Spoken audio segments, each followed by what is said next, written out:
Hi friends, എല്ലാവർക്കും വൈശാഖ് ക്രിയേഷൻസിൻ്റെ പുതിയൊരു വീഡിയോയിലേക്ക് സ്വാഗതം. ഇന്നത്തെ വീഡിയോയിൽ ISLൻ്റെയും കേരള ബ്ലാസ്റ്റേഴ്സിൻ്റെയും ലേറ്റസ്റ്റ് അപ്ഡേറ്റ്സ് ആയിട്ടാണ് എത്തിയിരിക്കുന്നത്.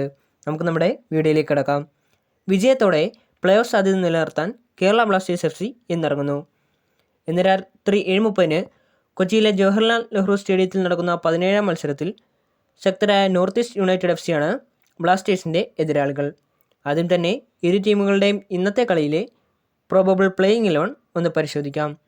ആദ്യം തന്നെ ബ്ലാസ്റ്റേഴ്സിൻ്റെ 11 നോക്കുകയാണെങ്കിൽ ഗോൾ കീപ്പറായി സച്ചിൻ സുരേഷും ഡിഫൻസിൽ മുഹമ്മദ് സഹീഫ്, ഹോർമിപ്പാൻ റോയ്വ, മിലോസ് ട്രിൻസിച്ച്, ഐബാൻ ദൊഹ്ലിംഗ് എന്നിവരും, മിഡ്ഫീൽഡിൽ Freddy, Vibin Mohanan, Koro Singh, Adrian Luna എന്നിവരും, ഫോർവേഡ്സായിട്ട് നോവ സദോയും ജീസസ് ജിമിനസുമാകും ഉണ്ടാവുക.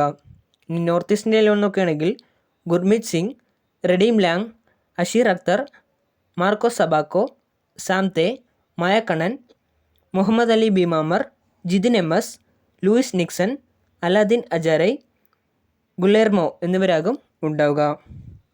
ഇതുവരെ 16 മത്സരം കളിച്ച ബ്ലാസ്റ്റേഴ്സ് അതിൽ 6 വിജയവും 2 സമനിലയും 8 തോൽവിയുമായി 20 പോയിൻറ്റോടെ 9ാം സ്ഥാനത്ത് നിൽക്കുമ്പോൾ 16 മത്സരത്തിൽ നിന്ന് നോർത്ത് ഈസ്റ്റ് യുണൈറ്റഡ് FCക്കാവട്ടെ 6 വിജയവും 6 സമനിലയും 4 തോൽവിയുമാണുള്ളത്.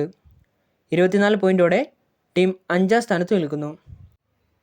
കഴിഞ്ഞ മത്സരം വിജയിച്ചതിൻ്റെ ആത്മവിശ്വാസത്തിലാണ് കേരള ബ്ലാസ്റ്റേഴ്സ് FC തങ്ങളുടെ അടുത്ത മത്സരത്തിനായി ഇറങ്ങുന്നത്. അതേസമയം നോർത്ത് ഈസ്റ്റ് യുണൈറ്റഡ് FCയുടെ കഴിഞ്ഞ മത്സരം സമനിലയിലാണ് അവസാനിച്ചത്.